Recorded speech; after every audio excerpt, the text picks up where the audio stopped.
جب عمر بڑھتی چلی جاتی ہے تو بچپنا لوٹنا شروع ہو جاتا ہے. وَمَن نُعَمِّرْهُ نُنَكِّسُهُ فِي الْخَلْقِ. سورہ یاسین میں ارشاد فرمایا جب ہم کو لمبی عمر دیتے ہیں کسی کو تو اس کو بچپن کی طرح پھر پلٹا دیتے ہیں. دانت گر گئے، سخت اور ٹھوس غذا بچوں کی طرح اب پھر وہ نہیں لے سکتا، زبان میں لکنت پیدا ہو گئی، یاداشت کھونے لگی اور ہاتھوں پہ راشہ طاری ہو گیا، اب کوئی لقمہ اٹھا کے منہ میں ڈالے گا. وہ ساری بچپنے کی چیزیں لوٹنے لگی. اسی طرح سکل سماعت کا مسئلہ بھی آ گیا اور پھر چلنے پھرنے سے بھی قاصر ہے. بول و براز چارپائی پہ ہے جس طرح بچپن میں ہوتا ہے، تھوڑا سا چلے بھی تو چارپائی کو پکڑ کے تھام کے چلتا ہے، ٹھوس غذائیں نہیں کھا پاتا، اعضاء اس کے کمزور ہوتے ہیں، مدمحل ہوتے ہیں. وہی حالت دوبارہ بوڑھے بزرگ کی ہو گئی، بوڑھی ماں کی ہو گئی، بوڑھے باپ کی ہو گئی. اب ان کو بھی نرم لقمے شوربے میں بھگو کے منہ میں ڈالنے پڑتے ہیں، منہ میں دانت نہیں ہیں کہ چبا سکیں. اللہ اکبر. بار بار ایک چیز کا مطالبہ کرتے ہیں، طبیعت میں چڑچڑا پن پیدا ہو جاتا ہے، بچپنے والی ضد پلٹ آتی ہے اور بول و براز بھی چارپائی پہ. اب بوڑھے ماں باپ کے خدمت گزار بچے ان کو اٹھاتے ہیں اور ان کو دھوتے ہیں اور پھر وہاں چارپائی پہ ڈالتے ہیں، لیکن اس تعفن سے، اس بدبو سے جو بول و براز کی وجہ سے پیدا ہوئی، اپنی ناک پہ کپڑا رکھ لیتے ہیں. تو بوڑھے ماں باپ حساسیت کی وجہ سے یہ سوچتے ہیں کہ میری اولاد اب مجھ سے نفرت کر رہی ہے. تو اف کے زمرے میں علماء نے لکھا ہے کہ بدبو سہ لو، ناک پہ کپڑا نہ رکھو، چونکہ ان کو اس کی بھی تکلیف نہ ہو.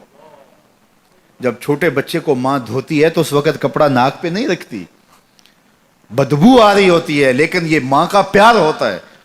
تو بوڑھا ہو جائے تو پھر ناک پہ کپڑا رکھے تو بچپنے والی عمر لوٹ آئی ہے، تو ان کے ذہن میں یہ خیال آ سکتا ہے. تو تعفیف کے زمرے میں لکھا گیا کہ ناک پہ کپڑا بھی نہ رکھے، بدبو سہ لے، تکلیف گوارا کر لے، لیکن ان کو اس کا احساس بھی نہ ہونے دے.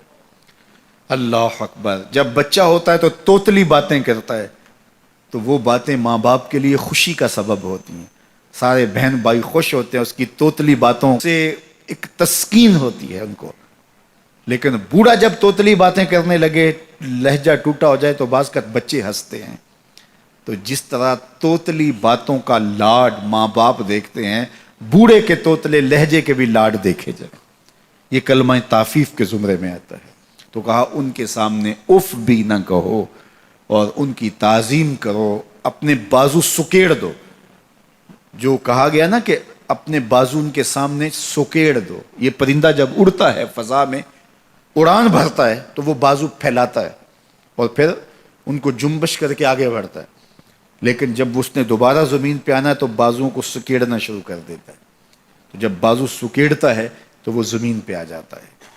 تو کہا والدین کے پاس جب آؤ تو بازو سکیڑ لو. مطلب کیا؟ تم مفتی شہر ہو، تم علامت الدہر ہو، تم ڈی سی ہو، تم ایس ایس پی ہو، تم منسٹر ہو، تم بہت کامیاب بڑے بزنس مین ہو، تم ڈاکٹر ہو، تم انجینئر ہو.